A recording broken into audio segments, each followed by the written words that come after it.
Good evening. Welcome to Money Magazine. On the show tonight, smart solutions for a smarter city and watching the market head straight up. Do investors need more fuel or a parachute? Now, some headlines.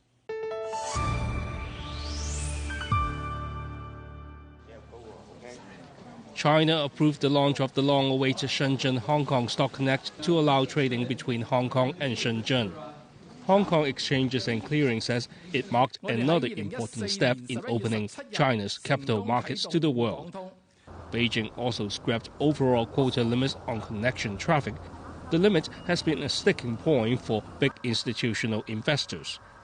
The Shenzhen-Hong Kong Connect scheme is expected to go live by December. Mainland investors have so far bought more Hong Kong shares via the Shanghai link than vice versa. Southbound quota usage was more than 80%, while take-up from Hong Kong of the northbound quota was around 50%. Beijing will seek to keep group of 20 leaders focused on economic development when they meet next month in Hangzhou. The central government aims to propose a joint initiative to revive weak global growth at the September 4 and 5 meeting. Beijing seeks to avoid political issues such as its territorial disputes in the South China Sea. The Hangzhou meeting comes as an unusually weak global economic recovery is helping to fuel the popularity of protectionist U.S. and European political movements. Credit Suisse has released its top 3 high-yielding mainland stocks. The usual REIT comes in on top, followed by the Agricultural Bank of China and then SAIC Motors. The bank says the economic downturn may drive Beijing to encourage state-owned enterprises to pay out higher dividends, lifting the government's revenue. It says private companies have less momentum to lift payouts. Macquarie says it is downgrading Wheelock Properties from outperform to neutral. It says Wheelock stock price largely reflects the company's value after surging 33% so far this year against the industry average of 13%. It lifted the company's target price to $42.90. Market researcher IDC says Huawei sold most mobile telephones on the mainland in the second quarter, up 15% to 19 million units. Xiaomi sales dropped 38% at 10.5 million units. It was fourth, because Oppo and Vivo were second and third, while Apple was fifth.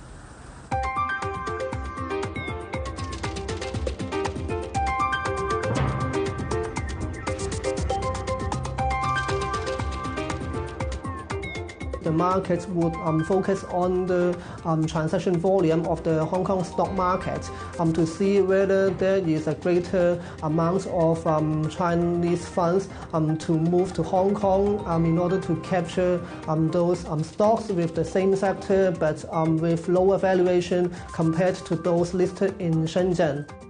Hong Kong is ranked as the 13th smartest city in the world, tech-wise. In Asia, it's been left behind by Singapore, Seoul, and Tokyo. A few entrepreneurs are taking action to help the city catch up. Charlotte Law reports on how little inventions contribute to Hong Kong's smarter future. This 4-meter-high green board in Wan Chai is called a tree, but it's so much smarter. Designed by a German startup and made in Hong Kong, it purifies the surrounding environment and monitors the air quality at the same time. We have installed more than 25 units all over Europe. And so it is our first project in Asia. Of course, very exciting, very futuristic in a way, because we think that Asia is probably the biggest market for our solution in the future. The smart city tree is actually built with moss, plants, sensors, and solar panels. Dennis says the units in Europe show its air purification capabilities are very cost-effective. Every single city tree has the same effectiveness like 275 normal trees, which you can get on the market in Europe for nearly $300,000, and we sell it for $25,000 to $40,000. It is also, of course, much more space efficient. He says installation also saves labor because it does not require water like real trees. A single unit can affect the area with 50 meters. If you want to have an urban-wide installation, you have to install a city tree every 100 meters, which is pretty reasonable. Dennis and 2 companies in Hong Kong invested the money and manpower in the project. A local technology company helped Dennis build the tree in just 8 weeks. Its managing director says they like to install more. We hope the Hong Kong people will see this is the start of something, and then we see the impact to the city. Yeah, hopefully more tree will come, and then we work out a commercial model. Technology giant Microsoft is Dennis' other partner. It is analyzing the data collected by the tree. Its general manager says the data will not only show the effectiveness of the purification, but also predicts air quality.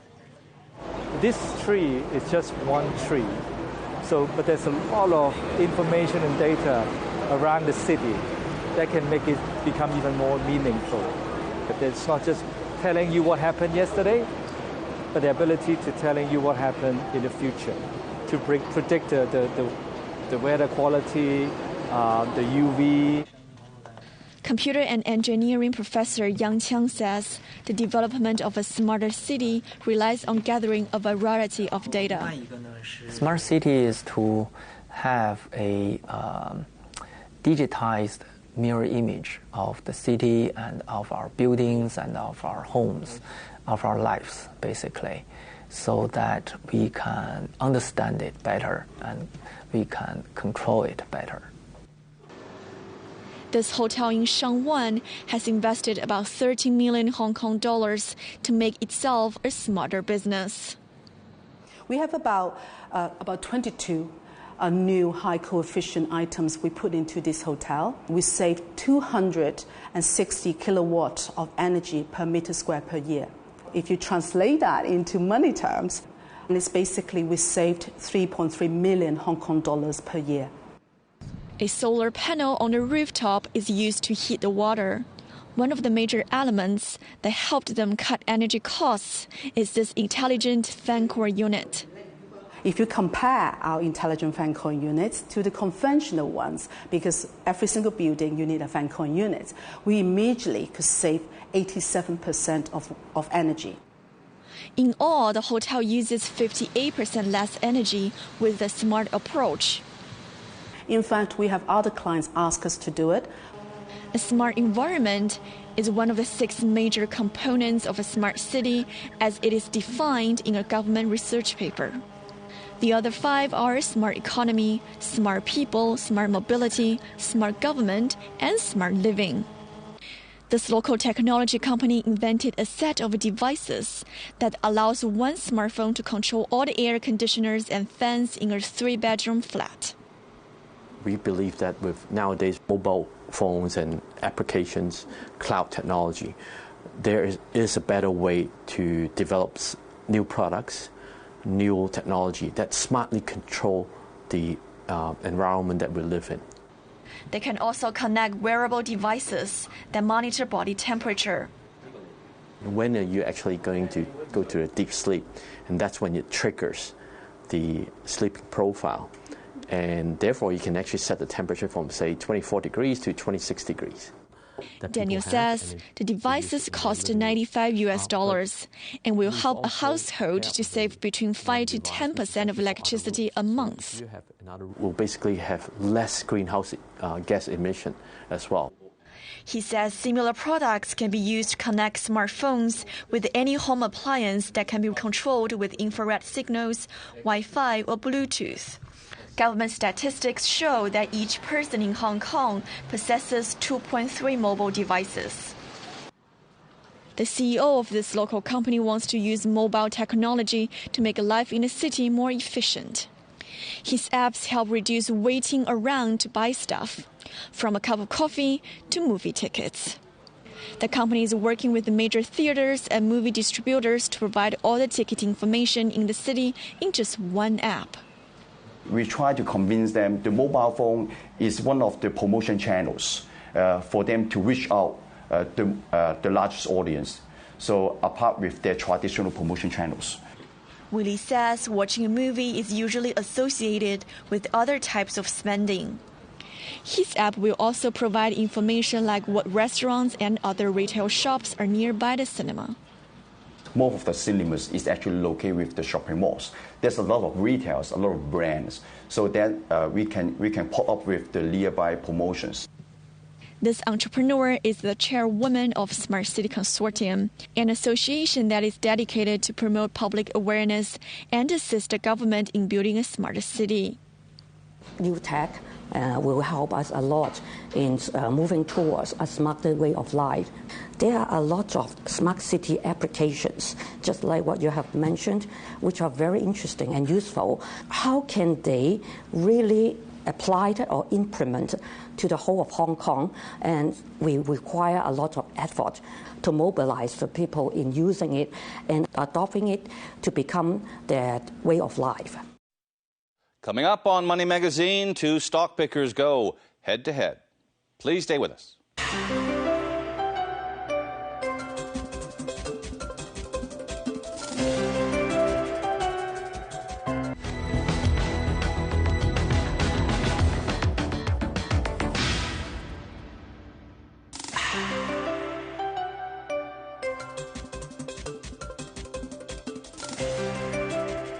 Welcome back to Money Magazine. The Brexit shock sent the Hang Seng Index down to 19,000. Then stocks rocketed higher beyond 23,000. If you missed the blast-off, are there still laggards to choose from right now? We've asked two analysts as they go head-to-head. Because Matthew Kwok's pick Ma Anshan Iron rose higher than others last month, we've invited him back. For this month, Matthew's first choice is Champion REIT, stock code 2778. Champion REIT reported a pretty strong rental income growth in first half this year, and Free Garden Road is the key growth driver for the period. And actually, the rental income from the property achieved a 22% growth in first half to $567 million. The office occupancy rate at Free Garden Road improved from 91.2% last year to 95.1%. For the first half of 2016, Champion REIT reported a net profit of $705 million, up 15% from the same period last year. Due to lack of Grade A office space in central business districts, we think there are some further rental renewal in the coming months, which could give Champion REIT a good support on rental income. Matthew says Champion REIT's commercial property in Mong Kok has also put the investment trust in a strong position. Despite a soft retail market in Hong Kong, Langham Place Mall still recorded mild growth in rental income. The growth in base rent can more than offset the decline in turnover rent, and we still the property could give a resilient rental income for the REITs. Langham Place rental income grew 3% to $397 million. The Mong Kok property also has office space for rent. The stock is trading at a 50% discount to its net asset value. Matthew expects a 4% dividend yield for shareholders. Because the mandate of REITs, they have to pay out at least 90% of the distributable income to shareholders. And I think 4% dividend yield is quite attractive right now. Are there any risk investors need to pay attention to when investing in Champion REIT? The first one is the weaker than expected retail market in Hong Kong that may hurt Langham Place Mall rental income. Then second one is the unexpected increase in U.S. interest rate, which we think is highly unlikely. Matthew sets his target for Champion REIT at $5.20. Stop loss is $4.20. Matthew's second pick is cinema operator IMAX China, stock code 1970. IMAX China reported pretty good earnings figures in first half. With its revenue was up 25% to $55 million. In the first half of 2016, the company signed to open 79 new theaters. It now has more than 300 theaters across mainland China. It has recently agreed to work with one of the biggest shopping mall and cinema operators in the country. IMAX China have signed a new agreement with Wanda Cinema to build 150 more theaters for Wanda, bringing the total commitments from Wanda to over 360 theaters. We think the strong network expansion will give IMAX China a pretty good recurring income in coming years. Box office receipts in China was 44 billion yuan last year, up 48% from 2014. Matthew's targets for IMAX China is $50.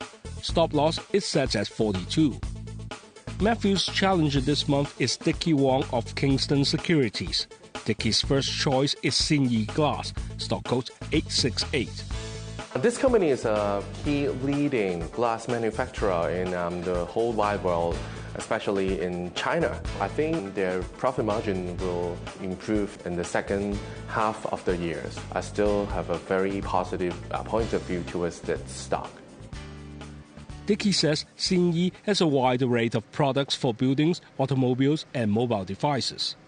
The float glass industry is their main source of income. I can see a clear tendency that growth is still there. Not only float glass segment, but also segments come from other glass products like the low E glass as well. For the first half of 2016, it reported a better-than-expected interim profit of $1.37 billion, a 44.9% increase from the first half of 2015. Dickie says the company is still on an expansion path. They will sooner or later announce their first overseas project in Malaysia. So I think their earnings growth will sustain, so it gives a fair valuation at this moment. Dickie sets his target at $7.20, with a stop loss at $6.30. Dickie's second selection is Fortune REIT, stock code 778. REITs in Hong Kong lag behind the overall market, so at least I think it will just catch up a little bit. Especially for Fortune REIT, it gives the yields higher than its competitors. Fortune REIT offers about a 4% dividend yield. For the first half, the company managed 6.7% growth in net profit to $470 million. Dickie says the company's portfolio of 17 residential shopping centers also keeps its risk exposure low. Amid concern foreign tourists, they won't come Hong Kong. So because the portfolio focus in the neighborhood, so I think it will give more stable income in the future. That's because shops in these malls are mainly selling daily household necessities. Dickie sets his target for Fortune REIT at $10. His stop loss is $9. None of the analysts have shares in the stocks they recommend. Here are Matthew and Dickie's targets and their closing prices as of Friday. We will review them next month to see who returns to go head-to-head. Faster, higher, stronger. Puh. Our guess is the new motto of the game should be, when you're in it to win. Flushed with Olympic color commentary and more, it's BizBytes.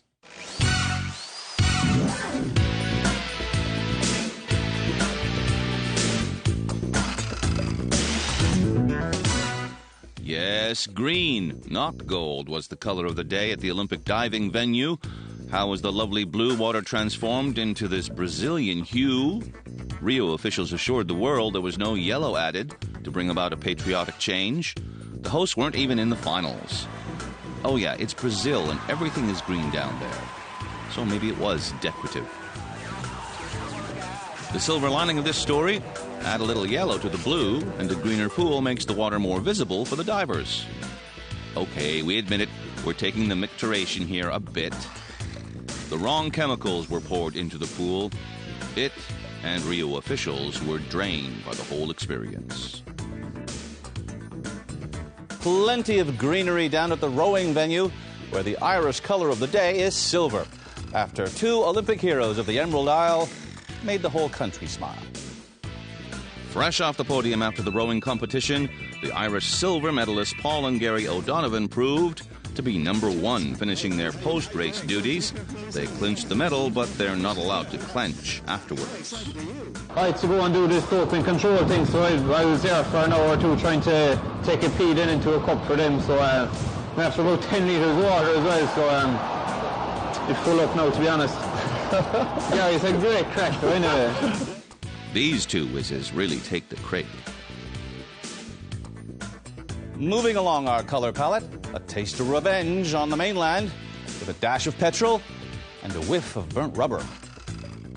Both of these drivers saw red after the Range Rover on the left hit the Landwind on the right. Notice anything peculiar about the two? Only something similar. Cloning is supposed to be a scientific challenge, but Chinese manufacturers have proven they can clone anything. They should be careful, though. This may be a dish of manufactured revenge. Best served whole.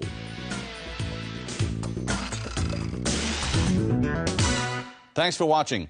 Next week on Money Magazine, making money from feeling good. See you then. Bye-bye.